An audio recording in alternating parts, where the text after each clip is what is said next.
Pengelolaan kewilayahan Indonesia sebagai negara maritim. Pembangunan kelautan ditentukan oleh sumber daya alam kelautannya, sehingga perlu ditentukan ambang batas agar sumber daya laut ini tidak habis dan akan tetap lestari. Sebagai negara Indonesia, Indonesia perlu mewujudkan upaya agar laut Indonesia bisa menjadi mandiri dan bisa bermanfaat bagi masyarakat. Namun sayangnya, Indonesia masih memiliki beberapa masalah dalam pengelolaan kewilayahannya. Contohnya berdasarkan data UNCLOS di tahun 1982, pengelolaan pulau-pulau kecil di Indonesia masih sendiri-sendiri, sehingga hal ini menjadi masalah dalam pengelolaan kewilayahan Indonesia. Sehingga perlu kontribusi dari berbagai macam bidang, di antaranya ada bidang militer, ekonomi, sosial, dan politik.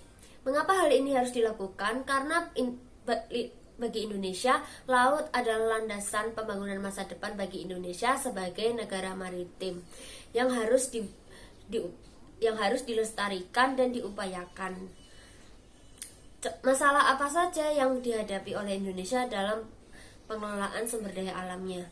Salah satu contohnya, berdasarkan data MSY di tahun 2010, produksi ikan di Indonesia itu mencapai 6,2 juta ton per tahunnya.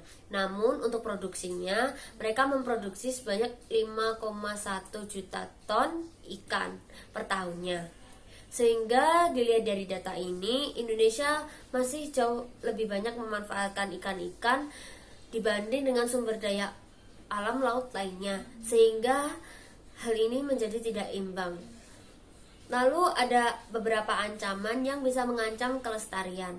Yang pertama, adanya penangkapan ikan yang berlebihan. Yang kedua, adanya penangkapan ikan dengan metode yang salah. Yang ketiga, adanya pengenalan spesies asing yang bisa merusak lingkungan kelautan. Yang keempat, adanya pencemaran lingkungan. Yang kelima, adanya perubahan dan degradasi fisik. Dan yang terakhir, ada kawasan konservasi yang dijadikan pembangunan. Sekian penjelasan dari saya, terima kasih.